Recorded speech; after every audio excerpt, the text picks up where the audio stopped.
Dear students, आज हम class 10th का चैप्टर नंबर फर्स्ट वास्तविक संख्याओं की शुरुआत करेंगे। तो डियर स्टूडेंट्स, चलिए वीडियो को स्टार्ट करते हैं। तो सबसे पहले हम इस चैप्टर में सीखेंगे कि परिमेय, अपरिमेय संख्याएं किसे कहते हैं और वास्तविक संख्याएं क्या होती हैं। तो चलिए पहली हेडिंग हम ले लेते हैं, परिमेय संख्याएं। परिमेय संख्याएं। तो डियर स्टूडेंट्स, परिमेय संख्याएं क्या होती हैं? आप लिखेंगे ऐसी संख्याएं जो P/Q के रूप में लिखी जा सकती हैं, परिमेय संख्याएं कहलाती हैं। परिमेय संख्याएं कहलाती है। तो डियर स्टूडेंट्स, ऐसी संख्याएं जिनको P/Q के रूप में लिखा जा सकता है परिमेय संख्याएं कहलाती हैं। जैसे आप एग्जाम्पल देखिए, जैसे 3/4, 7/8, 2, 1। तो डियर स्टूडेंट्स, ये सभी जो संख्या मैंने लिखी है ये परिमेय संख्याएं हैं। 3/4 इसको हम P/Q के रूप में लिख सकते हैं। 7/8 ये भी P/Q के रूप में लिखा हुआ है। और यहाँ पर 2 और 1 ये भी परिमेय संख्या है, क्योंकि आपको 2 को 2/1 के रूप में लिख सकते हैं। यहाँ पर आप 1 को भी 1/1 के रूप में लिख सकते हैं। तो ऐसी संख्याएं जो P/Q के रूप में लिखी जा सकती हैं परिमेय संख्याएं कहलाती हैं। तो डियर स्टूडेंट्स, आपकी अगली जो संख्या है वो है अपरिमेय संख्या।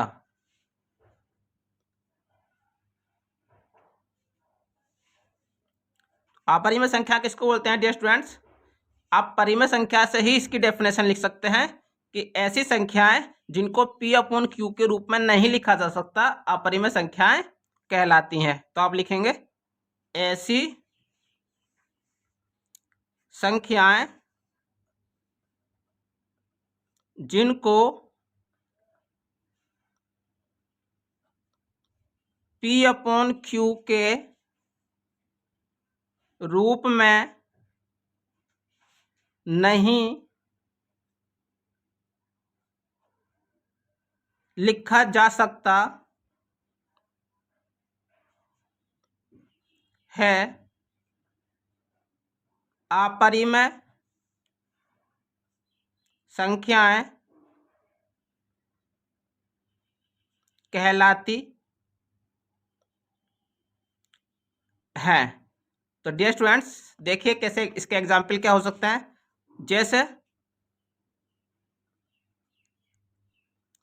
जैसे रूट की सभी संख्याएं जो होती हैं डियर स्टूडेंट्स, वो अपरिमेय संख्याएं कहलाती हैं। जैसे √2 है, √3 है, √5 है, ये सभी जो हैं अपरिमेय संख्याएं कहलाती हैं।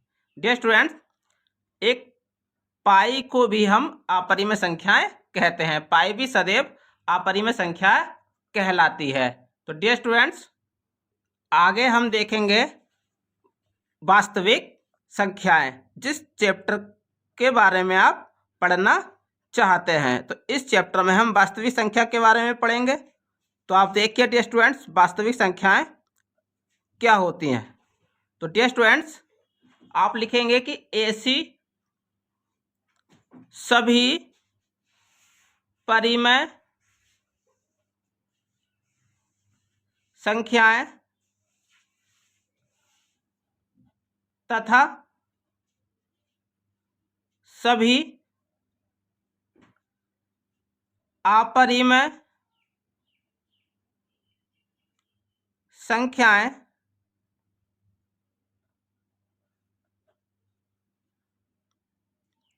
संख्याओं का समूह को वास्तविक संख्याएं कहते हैं। तो डियर स्टूडेंट्स, सभी परिमेय संख्या तथा सभी अपरिमेय संख्याओं के समूह को हम वास्तविक संख्याएं कहती हैं। तो जैसे आप इसमें लिख सकते हैं, आप इसमें सभी वास्तविक संख्याएं और सभी अपरिमेय संख्याओं को लिख सकते हैं। तो जैसे 3/4 भी इसमें आ जाएगा, 7/8 भी इसमें आ जाएगा, इसमें √2 √3 भी आ जाएगा और इसमें पाई भी आ जाएगा, क्योंकि ऐसी सभी परिमेय और अपरिमेय संख्याओं का समूह वास्तविक संख्या कहलाता है। हमारी अगली हेडिंग है यूक्लिड विभाजन प्रमेयिका। तो डियर स्टूडेंट्स, यूक्लिड विभाजन प्रमेयिका किसको बोलते हैं, ये आप समझिए। डियर स्टूडेंट्स, छोटी कक्षाओं में आप भाग क्या करते थे। सपोज मान लीजिए आपको 3 से 7 को भाग करनी है, तो आप किस प्रकार करते थे, 3 दूनी 6 और यहाँ पर आपका एक शेष बचता था। तो डियर स्टूडेंट्स, इसी को हम यूक्लिड विभाजन प्रमेयिका के रूप में बदलकर लिखेंगे। मान लीजिए यहाँ पर हमने 3 लिया, 3 दूनी 6 आपने काटा, यहाँ पर आपका एक शेष बचा। मान लीजिए हम 3 की जगह पर यहाँ पर ए ले लेते हैं और यहाँ पर आप ले लेते हैं बी, और यहाँ पर आप जब इस ए से इस बी को भाग करते हैं तो क्यू बार में कटता है और आपका रिमाइंडर यहाँ पर शेष बचता है। तो डियर स्टूडेंट्स, ये जो है आपका, इसको हम यूक्लिड विभाजन प्रमेयिका के रूप में परिवर्तित कर कर किस प्रकार से लिखेंगे, देखिए। सबसे पहले हम इसकी डेफिनेशन लिखेंगे। डेफिनेशन है इसकी, 2 धनात्मक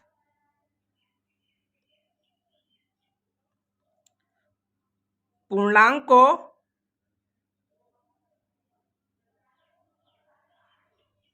ए तथा बी के दिए रहने पर ऐसी अद्वितीय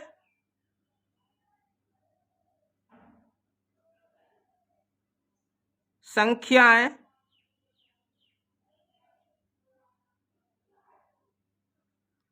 Q तथा R विद्यमान है कि A बराबर BQ प्लस R, जहां R की वैल्यू जो होगी आपकी वो 0 से बड़ी होगी या बराबर होगी या B से छोटी होगी। तो डियर स्टूडेंट्स, ये आपकी यूक्लिड विभाजन प्रमेयिका होती है। तो डियर स्टूडेंट्स, अब हम इसकी सहायता से इस एक्सरसाइज में आने वाले प्रश्नों को हल करेंगे। उदाहरण नंबर 1 में आपको दिया गया है 4052 और 12576 का HCF यूक्लिड विभाजन एल्गोरिथ्म का प्रयोग करके ज्ञात कीजिए। तो डियर स्टूडेंट्स, इस प्रश्न को किस प्रकार करेंगे, देखिए। तो आप यहां पर लिखेंगे, यहां 4052 की वैल्यू छोटी है 12576 से। तो डियर स्टूडेंट्स, आप 4052 से 12576 को भाग करेंगे। तो आप पहले यहां पर लिख लीजिए, यूक्लिड विभाजन एल्गोरिथ्म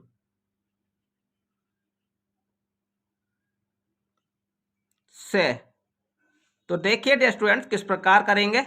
आप इस नंबर से इसको भाग करेंगे तो लिखेंगे 4052, भाग का निशान लगाएंगे 576। डियर स्टूडेंट्स, जिस प्रकार आप छोटी क्लासेस में क्या करते थे उसी प्रकार से यहाँ पर हम करेंगे। तो देखिए डियर स्टूडेंट्स, ये रफ वर्क है। अगर आप इसको परीक्षा में नहीं भी लिखते हैं तो भी कोई बात नहीं होगी। तो देखिए, आप इससे इसको भाग करेंगे तो इसका टेबल आप पढ़ेंगे 3 बार। जब आप 4052 का टेबल 3 बार पढ़ेंगे तो ये हो जाएगा 12156, 12156 यहाँ से ये आपका हो जाएगा। जब आप इसमें से माइनस करेंगे तो यहाँ से आपकी वैल्यू 420 निकल कर आ जाएगी। तो डियर स्टूडेंट, पहला स्टेप आपका यहाँ तक हो जाएगा। इस बीच वाले नंबर को आप यहाँ पर लिखेंगे 12576 बराबर 4052। डियर स्टूडेंट्स, इस नंबर की मल्टीप्लाई आप इस नंबर से करेंगे तो ये हो जाएगा 4052 गुणा 3 प्लस जो आपका शेष निकल कर आएगा रिमाइंडर, उसको आप यहां पर लिखेंगे। अब आप इस 420 से जो आपका शेषफल बचेगा उससे आप इस वाली संख्या को भाग करेंगे तो ये हो जाएगा आपका। इस प्रकार से आप इसको लिख लेंगे। अब आप 420 का टेबल पढ़ेंगे 9 बार तो यहाँ से आपकी वैल्यू 3780 निकल कर आ जाएगी। अब आप इसको माइनस कर लेंगे तो यहाँ से आएगा 272, यहाँ से आपका हो जाएगा। तो आपका दूसरा स्टेप क्या हो जाएगा, इस बीच वाले नंबर को आप लिखेंगे 4052 बराबर 420 की गुणा करेंगे आप 9 से। तो 420 गुणा 9 और प्लस यहाँ पर आपका शेष आया है 272, तो आप इस 272 को यहाँ पर लिखेंगे।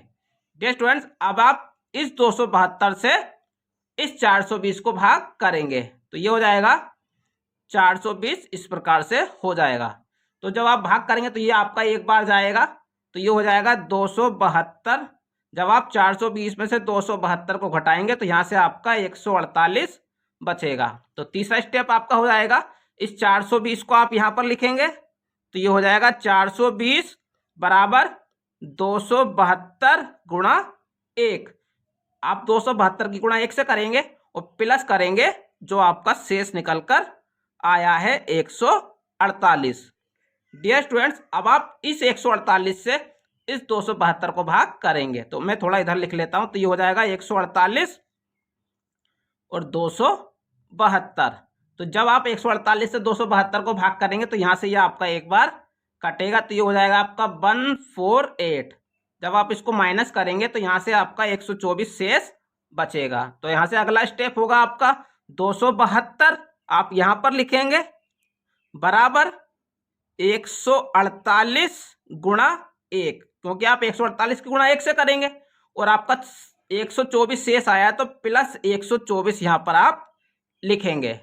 तो डियर स्टूडेंट्स, अब आप 124 से 148 को भाग करेंगे तो ये हो जाएगा 148। इस प्रकार से ये आपका हो जाएगा। तो देखिए 124 से ये एक बार जाएगा तो ये हो जाएगा 124 और जब आप इसको माइनस करेंगे तो यहाँ से आपकी वैल्यू 24 निकल कर आ जाएगी। तो अब आप इस वाले स्टेप को लिखेंगे तो 148 बराबर 124 गुणा 1 और आपका प्लस शेष आपका निकल कर आया है 24। अब आप इस 24 से इस 124 को भाग करेंगे तो ये इस प्रकार हो जाएगा 124। जब आप 24 का पहाड़ा 5 बार पढ़ेंगे तो यहाँ से आपकी वैल्यू 120 आ जाएगी और यहाँ से आपका 4 शेष बचेगा। तो अब आप इस वाले स्टेप को लिखेंगे तो ये हो जाएगा 124 बराबर 24 गुणा 5, क्योंकि आप 24 की गुणा 5 से करेंगे और प्लस आपका रिमाइंडर 4 निकल कर आया है। डियर स्टूडेंट्स, अब आप इस 4 से इस 24 को भाग करेंगे तो ये हो जाएगा 24 और जब आप 4 से 24 को भाग करेंगे तो यहाँ से ये आपका 4 6 24 6 बार पूरा कट जाएगा। तो अब आप इस वाले स्टेप को लिखेंगे तो ये हो जाएगा 24 इजिकल टू, जब आप 4 की गुणा 6 से करेंगे तो ये हो जाएगा 4 गुणा 6 और प्लस यहाँ से आपका 0 रिमाइंडर हो जाएगा, क्योंकि इस बार शेष नहीं बचा है और सवाल पूरा पूरा कट गया है। तो डियर स्टूडेंट्स, सबसे लास्ट में सवाल जिस संख्या से पूरा पूरा कटेगा वो इसका हाईएस्ट कॉमन फैक्टर मतलब HCF कहलाएगा। तो आप लिखेंगे यहां पर अतः 4052 और 12576 का HCF बराबर 4, क्योंकि स्टूडेंट्स यहां पर 4 से सवाल पूरा पूरा कटा है। तो इस प्रकार से आप किसी भी सवाल का यूक्लिड विभाजन एल्गोरिथ्म की सहायता से हाईएस्ट कॉमन फैक्टर ज्ञात कर सकते हैं। तो उदाहरण नंबर 2 में आपको दिया गया है, दर्शाइए कि प्रत्येक धनात्मक समपूर्णांक 2q के रूप का होता है तथा प्रत्येक धनात्मक विषम पूर्णांक 2q + 1 के रूप का होता है, जहां q एक पूर्णांक है। तो डियर स्टूडेंट्स, इस प्रश्न को हम एल्गोरिथ्म की सहायता से करेंगे। तो देखिए, सबसे पहले आप लिखेंगे, माना ए कोई धनात्मक पूर्णांक है तथा b बराबर 2 है। तो डियर स्टूडेंट्स, आप b की वैल्यू हमेशा वो लेंगे जो यहाँ सवाल के साथ आपको दी गई होगी। तो यहाँ पर आपको q के साथ 2 दिया गया है, तो इसलिए हमने b की वैल्यू यहाँ पर 2 ली है।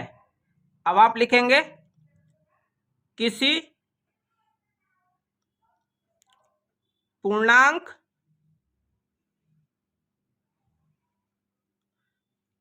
q की वैल्यू बड़ी है बराबर 0 के लिए यूक्लिड विभाजन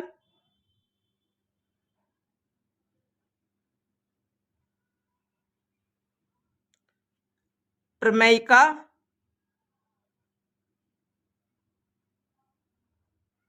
से a बराबर 2q + r आप यहां पर लिखेंगे। तो डियर स्टूडेंट्स, यहां पर r की जो वैल्यू होगी वो क्या होगी, तो आप लिखेंगे यहां पर, जहां r = 0, 1 होगा। डियर स्टूडेंट्स, क्योंकि यहां पर q के साथ 2 दिया गया है, आप देख सकते हैं यहां पर भी q के साथ 2 दिया गया है, तो यहां पर जो r की जो वैल्यू होंगी वो 2 वैल्यू होंगी।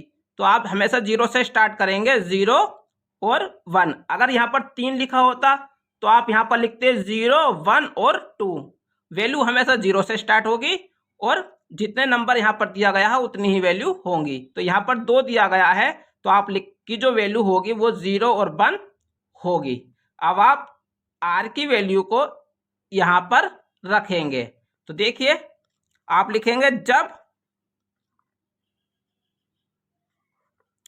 r बराबर 0 तो क्या हो जाएगा, तो ये हो जाएगा आपका a बराबर 2q + 0।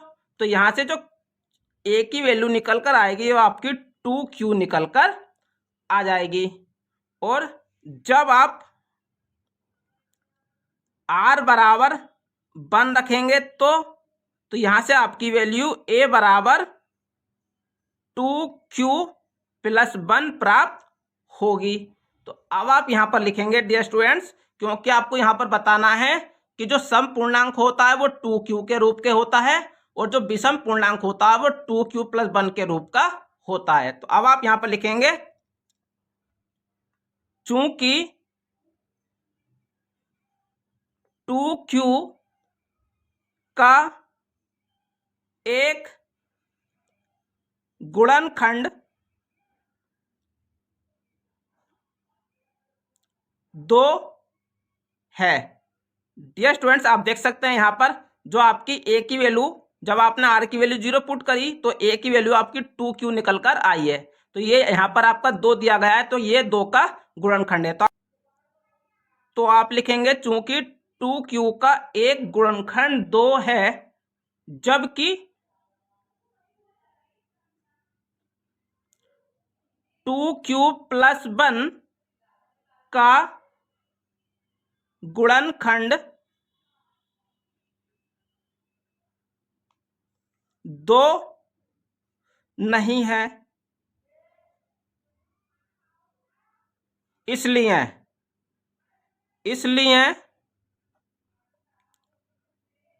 2q धनात्मक सम पूर्णांक है तथा 2q + 1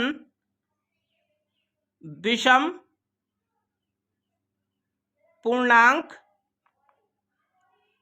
है। तो डियर स्टूडेंट्स, इस प्रकार से आप उदाहरण नंबर 2 को हल कर सकते हैं। उदाहरण नंबर 3 आपको दिया गया है। दर्शाइए कि एक धनात्मक विषम पूर्णांक 4q + 1 या 4q + 3 के रूप का होता है जहां q एक पूर्णांक है। तो डियर स्टूडेंट्स, जिस प्रकार से हमने उदाहरण नंबर 2 को हल किया है, उसी प्रकार से हम उदाहरण नंबर 3 को भी हल करेंगे। तो सबसे पहले आप लिखेंगे, माना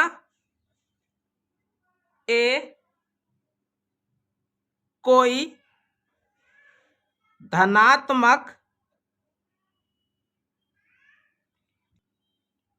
पूर्णांक है जहां b = 4 है। तो डियर स्टूडेंट्स, यहाँ पर आपने b की वैल्यू 4 ली है, क्योंकि यहाँ पर आपको q के साथ 4 लिखा हुआ दिया गया है। इसलिए जो वैल्यू यहाँ पर लिखी हुई होती है वो ही वैल्यू हम b की मानते हैं। तो यहाँ पर हम b की वैल्यू 4 लेंगे। अब आप लिखेंगे, किसी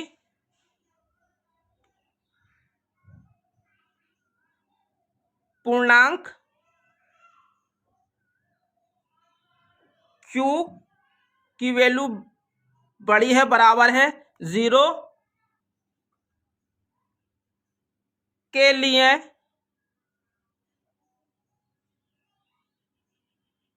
यूक्लिड विभाजन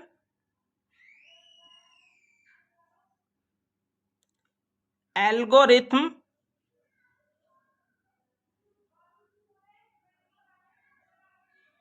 से। तो देखिए डियर स्टूडेंट, इसको हम एल्गोरिथम की सहायता से हल करेंगे। तो ये हो जाएगा आपका a = 4q + r, और यहाँ पर r की वैल्यू क्या होगी, तो आप लिखेंगे जहां r = 0, 1, 2, 3 होगी।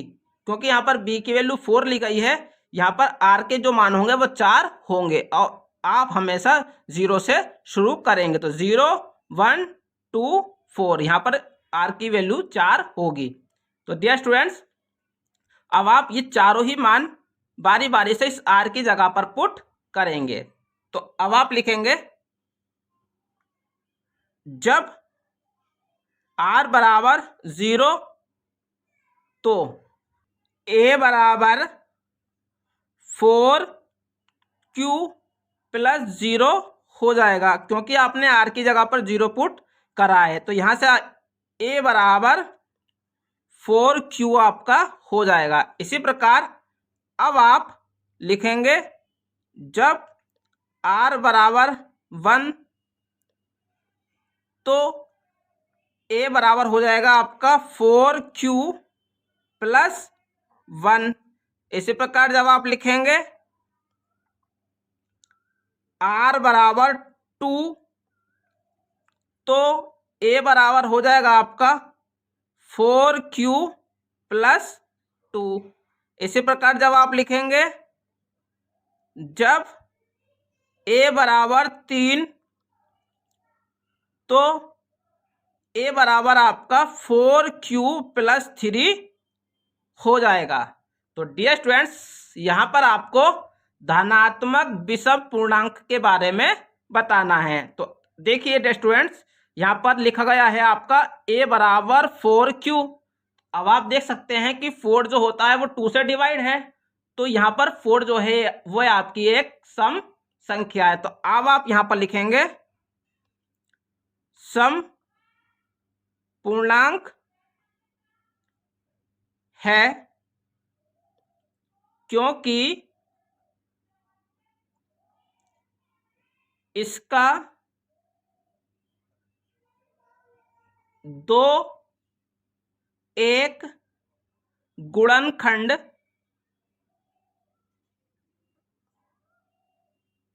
है। इसी प्रकार के स्टूडेंट देखिए आप यहाँ पर आपका +1 ऐड हो रहा है और 1 जो है वो एक विषम संख्या है। तो यहाँ पर आप लिखेंगे विषम पूर्णांक है क्योंकि इसका 2 गुणनखंड नहीं है। इसी प्रकार से आप देखिए यहाँ पर +2 आपका लिखा हुआ है, तो 2 जो है वो 2 से कट जाता है। तो यहाँ पर अगर आप 2 कॉमन लेकर काटना चाहेंगे तो वो कट जाएगा। तो यहाँ पर ये 2 जो है ये भी आपका सम संख्या है। तो आप लिखेंगे सम पूर्णांक है क्योंकि 2 एक गुणनखंड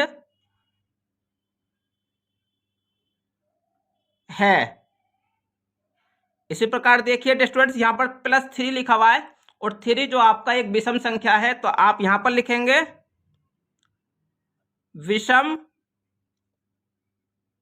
पूर्णांक है क्योंकि 2 गुणनखंड नहीं है।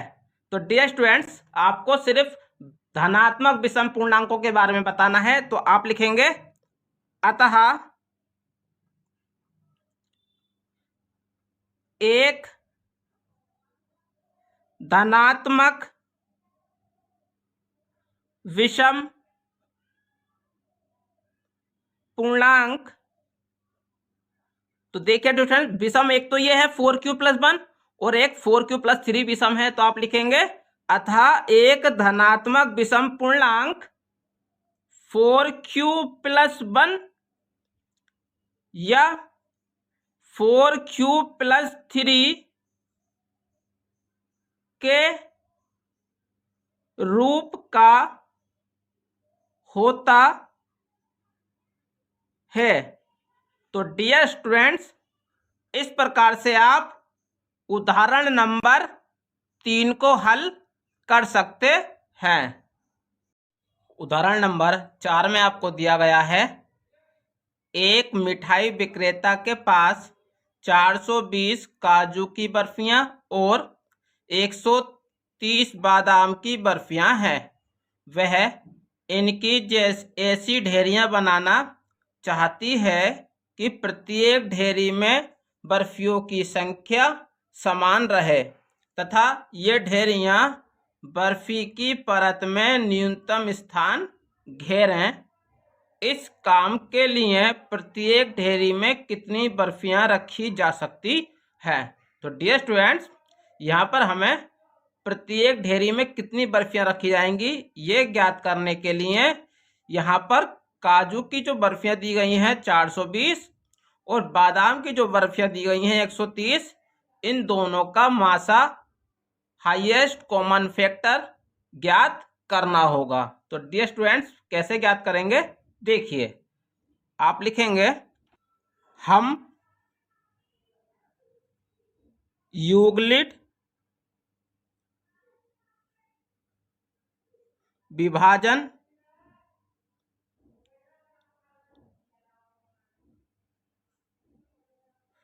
एल्गोरिथम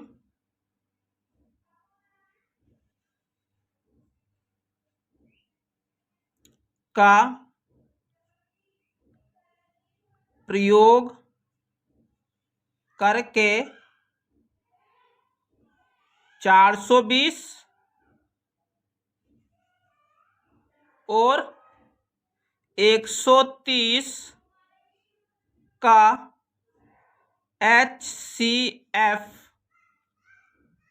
ज्ञात करेंगे। तो देखिए डियर स्टूडेंट्स, 130 से आप 420 को भाग करेंगे तो किस प्रकार करेंगे आप, तो ये हो जाएगा आप 130 से 420 को आप भाग करेंगे तो यहां से आप भाग करेंगे तो ये आपका 3 बार जाएगा 390। अब आप इसको माइनस कीजिए तो यहां से आपका 0 बचेगा और यहां से आप माइनस करेंगे तो यहां से आपका 30 शेष बचेगा। तो डियर स्टूडेंट्स अब आप इसको एल्गोरिथम के रूप में लिखेंगे तो ये बीच वाला 420 आपका यहाँ पर आ जाएगा, ये हो जाएगा 420 बराबर 130 गुणा 3, 130 की गुणा आप 3 से करेंगे और प्लस आपका 30 शेष बचा है तो प्लस 30 आप यहाँ पर लिखेंगे। तो डियर स्टूडेंट्स अब आप इस 30 से 130 को भाग करेंगे तो ये हो जाएगा 130 को भाग करनी है आपको।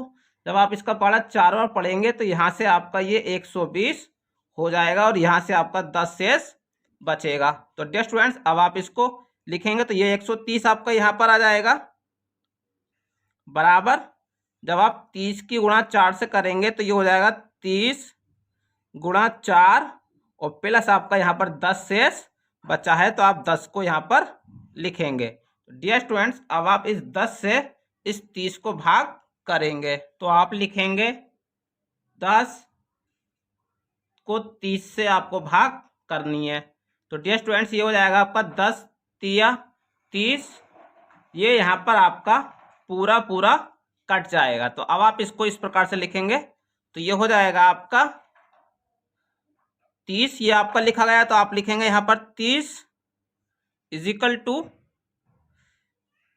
10 गुणा 3 और प्लस यहाँ पर आपका शेष कुछ नहीं बचा है तो यहाँ पर आप 0 लिखेंगे। तो डियर स्टूडेंट्स अब आप लिखेंगे यहाँ पर कि अतः 420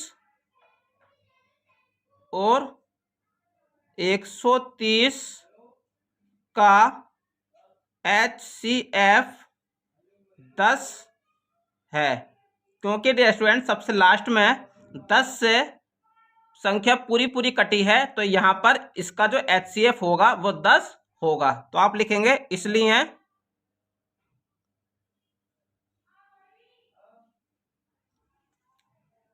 प्रत्येक प्रकार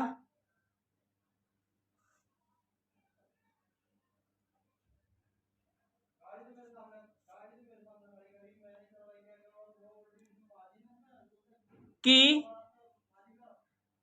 बर्फियों के लिए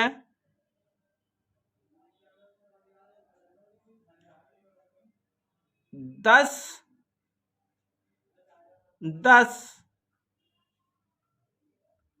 की ढेरी बना सकता है। तो डियर स्टूडेंट्स इस प्रकार से आप उदाहरण नंबर 4 को हल कर सकते हैं।